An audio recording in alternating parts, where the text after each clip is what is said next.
Hi, you're on the Reddit Confessions channel. She stood in the doorway with her arms crossed, looking at me like I was some broken appliance she regretted purchasing. Do what I ask, she said slowly, like I needed help understanding. Then you get me. No anger, no emotion, just a blank stare, as if she were reading terms and conditions off a screen. It was 11:43 p.m. I remember the exact time because I was microwaving a leftover burrito while scrubbing the grout in our kitchen tiles, something she put on a color-coded checklist stuck to the fridge. It was task number 14 out of 21. The reward, her attention, apparently. I blinked at her and said almost under my breath, "I don't need a slot machine." She didn't laugh. She didn't frown. She just walked away like I hadn't said anything at all. And somehow that silence hurt more than if she'd screamed. That was 4 months ago, and I've been spiraling ever since. Not because she said something cruel, but because I realized that for years, I've been quietly accepting this system, this conditional affection.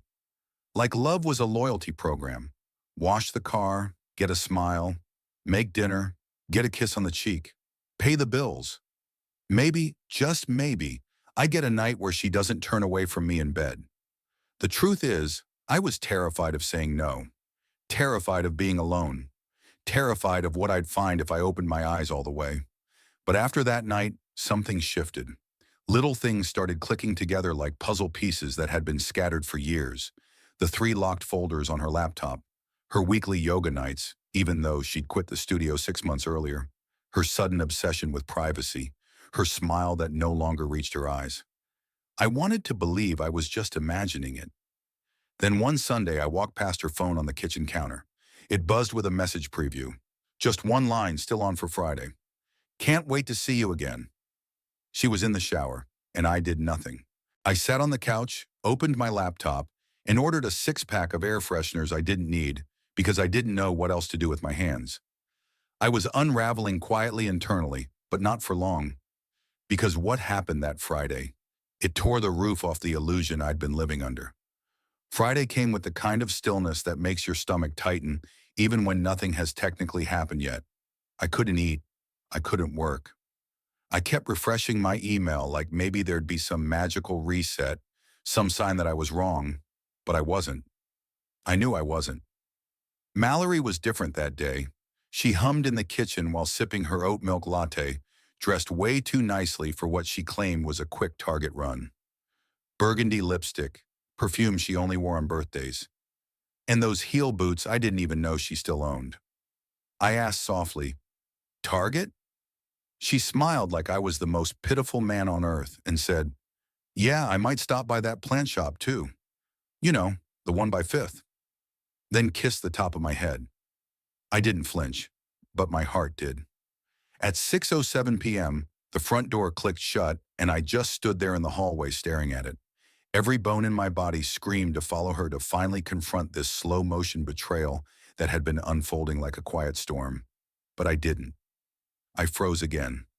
I went to the kitchen, turned on the kettle, then shut it off. My hands were shaking. I couldn't keep pretending this was normal. And then I remembered the text. "Still on for Friday." I pulled up her laptop. She had changed the password. Of course she had. My stomach dropped, not because I couldn't get in, but because that meant she had something to hide, something recent and intentional. I sat back on the couch, heart thudding so loud it hurt. Then I did something I hadn't done in years. I called my brother. He's the exact opposite of me. Confident, opinionated, unapologetic. "Wendell," he said the second he picked up, "you sound like you've seen a ghost." I told him everything. The checklist marriage, the slot machine comment, the suspicious texts, the locked laptop. I braced for laughter. Instead, he said, "You need to stop playing house with someone who's already moved out emotionally." Then he asked a question I wasn't ready for. "Do you want the truth or your dignity first?" Before I could answer, my phone buzzed. A photo from an unknown number. Mallory laughing, holding hands with someone I didn't recognize at a bar. The caption, "Still on for Friday." My chest tightened. The world didn't crash. It just went silent. I didn't cry. I didn't scream. I just stared at the image. And for the first time, I felt completely detached from the man in my own house. I had become an extra in my own life story, and I was so tired of being quiet about it. I stood up, looked around the house. Our house. The one I paid for. The one she decorated like a magazine spread while making me feel like the mess in every corner. And then I opened the hall closet, pulled out the small cardboard box I'd kept untouched for years, labeled Wendell's stuff. Inside my birth certificate, a savings bond from my grandma, and a leather notebook I hadn't written in since the first year of our marriage. I took a pen and wrote one sentence. Tonight, I'm done pretending. And just like that, the switch finally flipped. I didn't sleep that night. I just kept staring at that photo. Her smile wasn't fake. It was real. It was the kind of smile I hadn't seen in years, not once directed at me. And the man beside her, mid-30s maybe, tight shirt, sleeve tattoo, smug face like he knew she was taken and didn't care. Maybe that made it more exciting for both of them. I kept asking myself, was I really that easy to replace? Or had I already been replaced long before I noticed? The next morning she came home like nothing happened. Hair messy in a way she never let me see it.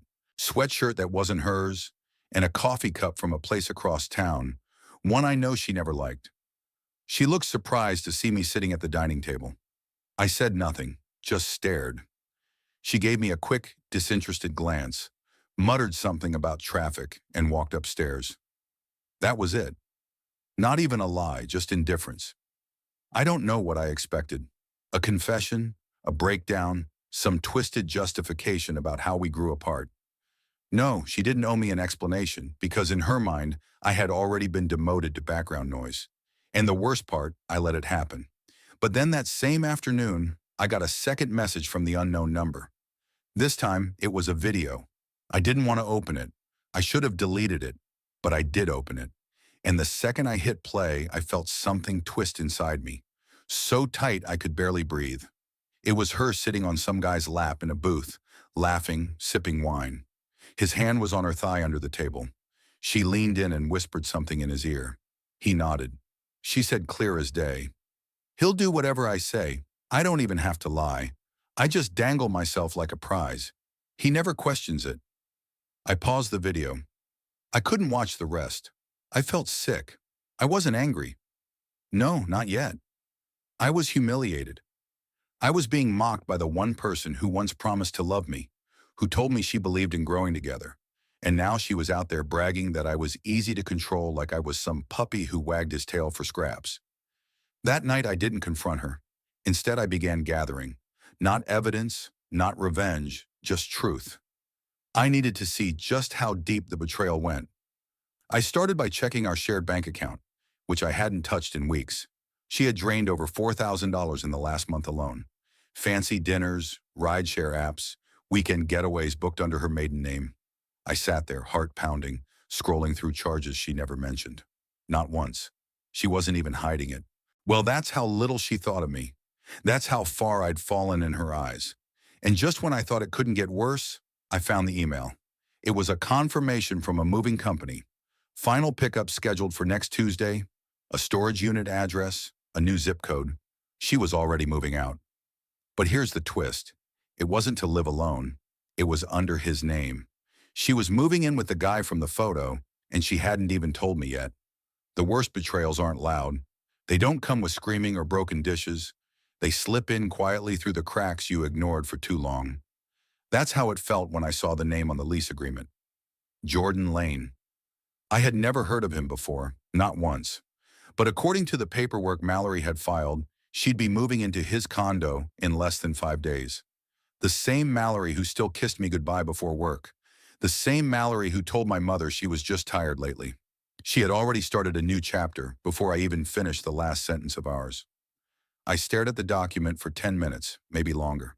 There was a note at the bottom, typed casually. Utilities to be transferred before Monday. As if leaving your husband wasn't a big deal, just something to squeeze in between brunch and a nail appointment. I wondered if she'd packed already, if the red suitcase she kept hidden behind the closet was filled with clothes for him, if she planned to ghost me in my own house. I needed air. I walked outside and just sat on the front steps. A neighbor waved.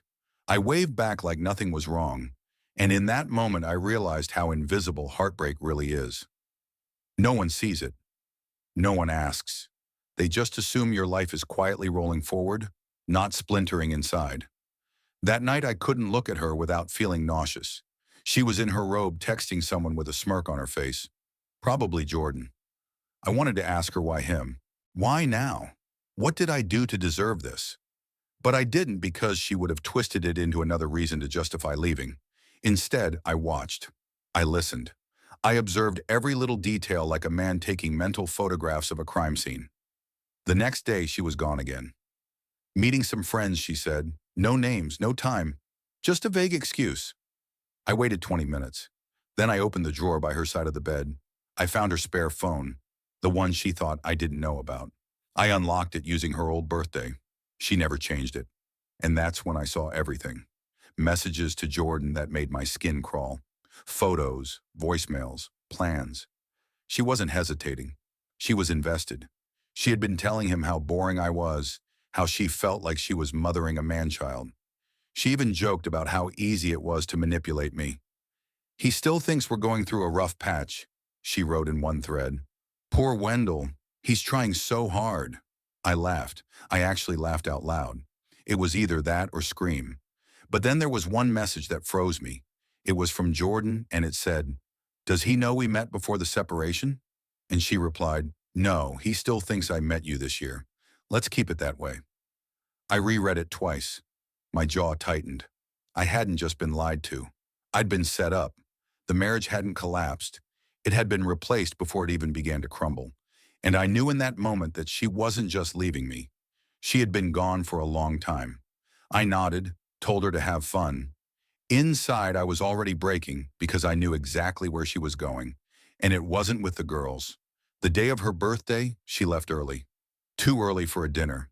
She wore heels, lipstick, a gold necklace I'd given her years ago when things still felt real. I watched her walk out without so much as a goodbye, and I just sat there on the couch alone. I didn't cry. I didn't drink. I didn't do anything until 6:43 p.m. when my phone buzzed again. Another message, same number. Thought you might want to see who she's really with tonight. Attached was a photo. Mallory laughing with Jordan at a rooftop bar. They were toasting something. Maybe her freedom. Maybe the fact that I was still in the dark in her mind. But I wasn't anymore. I had been in the dark too long, and now I saw everything clearly. But what got me wasn't just the photo, it was the message beneath it. Ask her about the trip she took to Atlanta last spring. Atlanta. That word made my spine stiffen. She told me it was a work retreat. 3 days, no signal. All women. I remembered how she came back distant, annoyed with me for asking how it went. She said I was too clingy. I let it go. I always let it go. I couldn't anymore. I went back to the spare phone and scrolled through older messages. I don't know why I hadn't done it before. There it was. March 12th. Jordan, can't wait to see you tonight. Room 317, same hotel as last time. Mallory, don't forget the rose and I'll wear the red thing. I felt something hollow out inside me. That Atlanta trip wasn't the beginning. It was a continuation of something they'd started long before I even suspected. She lied to my face, slept beside me, laughed at my jokes, kissed me goodnight, all while sneaking off to be someone else with someone new. I went to the bedroom and sat on the edge of the bed, staring at her side of the closet. It was half empty. Some of her shoes were gone, her favorite hoodie, a few necklaces. She was moving piece by piece, so I wouldn't notice the whole thing missing until it was too late. And it almost was, but I wasn't going to wait for her to leave me in silence. If she wanted a show, she was going to get one. And her birthday would be the perfect stage. I grabbed my notebook, not the one with the sad journaling, the other one. The one I kept for lists, plans, things I never thought I'd need again. And at the top of a blank page, I wrote 3 words. Make her speak. I stayed up the entire night before her return. Not pacing, not crying, planning. Something inside me had shifted. I was done being the soft-spoken fool who kept swallowing pain just to keep the peace. Mallory had taken too much for too long. My trust, my dignity, my voice. And I was finally going to take something back. Not revenge, not violence, just truth. Truth presented in a way that couldn't be twisted or gaslit or conveniently ignored. The house was dark when she came home. I turned off every light except for one, the hallway bulb near the stairs. It flickered slightly, casting long, shifting shadows across the entryway. She stepped in wearing that navy blue dress and heels that clacked against the hardwood like an unwanted metronome. She was holding a gift bag. I wondered if it was from Jordan. Perfume, lingerie, I didn't care. "Why is it so dark?" she called out, placing her keys in the bowl by the door. Her voice was steady, bored even. She didn't know what was coming. I didn't answer from the couch. I waited. She walked into the living room and froze when she saw what was on the coffee table. Photos printed, lined up neatly, her with Jordan at the rooftop bar, her holding hands with him at the park, her in Atlanta outside a hotel entrance. All time-stamped, all undeniable. Her mouth opened, but nothing came out. I spoke before she could find words to reshape the narrative. "I know everything," I said, calm stone. "Not just about him, about Atlanta, about the moving truck, about how long this has been going on." Mallory blinked, then did what she always did, tried to pivot. "I can explain." "No," I said. "You already did. In texts, in photos, in lies." She took a step forward. "Wendell, you're blowing this out of proportion. You've been distant for months. We're not happy. This was just, it wasn't planned." I chuckled, actually chuckled. "Not planned? You booked movers, opened a new joint account, changed your mailing address. You made sure I wouldn't notice until you were gone. I didn't want to hurt you." "That's rich," I said. "You didn't want to hurt me, but you let me rub your feet the night you came back from Atlanta. You looked me in the eye while calling me sweet, all while texting him under the table." She was quiet, and then in that eerie Mallory way, she got cold like a switch had been flipped. She straightened her shoulders, narrowed her eyes. "So what now? You want to punish me? Ruin my life because I moved on?" I stared at her. "No, I want something much simpler, which is the truth, in front of people." That's when she noticed the blinking red light in the corner of the room. A tiny GoPro hidden behind a bookshelf plant recording, capturing every word. She lunged for it, but I was faster. "I already have a backup," I said. "It's not about posting this. It's about having a version of the story that you don't get to edit." Her face flushed red, not from shame, but from panic. Control was slipping from her fingers and she knew it. "I'll tell everyone you're unhinged," she hissed. "Do it," I said. "But make sure to explain the photos and the texts and why you never told me you were leaving until I found out on my own." Mallory didn't speak. She just stood there, her birthday makeup smeared slightly under one eye, the gift bag still swinging from her wrist. She looked less like the woman I married and more like a stranger caught shoplifting a life she never fully earned. And in that silence, something even bigger dawned on me. She wasn't sorry, not for what she did, only for being caught. Mallory sat down slowly like the air had been sucked out of her. Her face didn't carry shame. It carried calculation. She was scanning the room trying to gauge how much damage had been done. I didn't move. I didn't yell. I just watched her unravel. "You blindsided me," she finally whispered. "That's low, Wendell." I almost laughed at the irony. Blindsided. I had been living in a relationship where I was the only one playing by the rules and she had the audacity to act like she was the victim.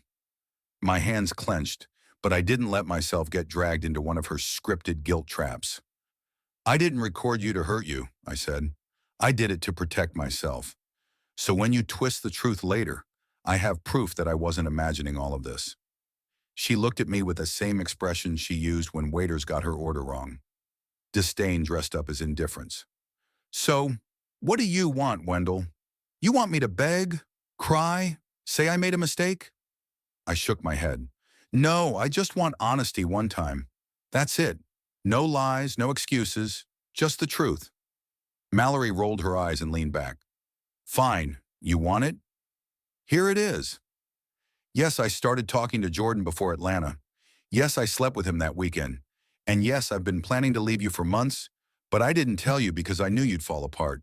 You're too delicate, and I couldn't deal with the drama." I don't know what I expected, but her honesty hit harder than the lies. It was like being hit with cold water after drowning in warm denial. I stayed quiet. I needed her to finish. I outgrew you, she said softly, almost like she was trying to sound poetic. You stopped challenging me. You became comfortable, predictable. I didn't want to be a caretaker for a man who never figured out what he wanted.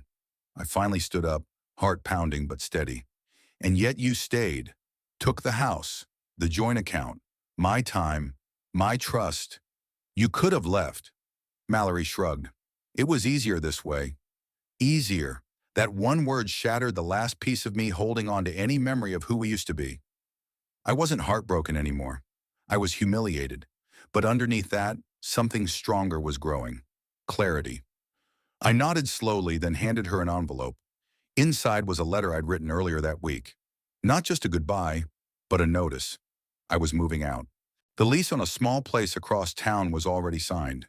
The utilities in my name, my essentials already packed in the trunk of my car. She had been planning her escape, but I had quietly planned mine too. Her face fell. Wait, you're leaving? Yeah, I said. You made it clear you've already checked out. I'm just making it official. For the first time that night, she looked stunned. Not because she lost me, but because she didn't get to be the one who walked away first. Mallory never planned for me to leave. She planned to replace me quietly, neatly, without resistance. But I was done being the easy one.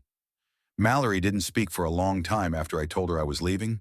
She just stared at the envelope like it had insulted her. Maybe it did. Maybe it offended her that I wasn't falling apart, begging her to stay or chasing the ghost of the woman I married. That silence between us wasn't heavy anymore. It was empty, like two strangers waiting for an elevator on different floors of life. She finally asked, "So you're just done?" And I said, "No, I was done a long time ago. I just didn't know it until now." That night, I didn't sleep in the guest room. I slept in my car. Everything I needed was already packed. 3 duffel bags, my notebook, and a laptop that still had bookmarks to articles I never finished reading. I drove to the new place at 2:17 a.m. No music playing, just the hum of a man who had finally stopped lying to himself. The apartment was small, 2 rooms, carpet that needed replacing, but it felt like air. For the first time in years, I wasn't walking on eggshells. I was walking on my own terms. I stood in the middle of that quiet room, dropped my bags, and actually laughed. Not because I was happy, but because I finally remembered what breathing felt like. In the days that followed, I started to write again. Not just rants or regrets, real thoughts, honest ones. I saw my brother more. I told my mom the truth. I unfollowed Mallory on everything and deleted the photos. Not to erase the past, but to stop worshiping a version of love that never loved me back. As for Mallory, she moved in with Jordan just as planned. I heard through mutual friends that things got complicated fast. Money fights, trust issues, secrets unraveling. Maybe she finally realized that love isn't a performance review. Or maybe she didn't. It's not my job to wonder anymore. And me, I still flinch at small things. I still check for signs. But I also started sleeping through the night. That alone feels like a miracle. I didn't win anything. There's no revenge arc here. Just a quiet man who remembered how to choose himself after years of being the background character in his own life. So yeah, this is my confession. Not to get pity, not to get applause, but maybe, just maybe, to remind someone watching this that silence isn't strength when it's protecting someone else's lies. Have you ever walked away from someone who thought they'd already replaced you? Tell us in the comments what moment made you say enough. And if this story hit close to home, don't forget to like, share, and subscribe to Reddit Confessions, because sometimes the most powerful ending is the one where you walk out quietly and never look back.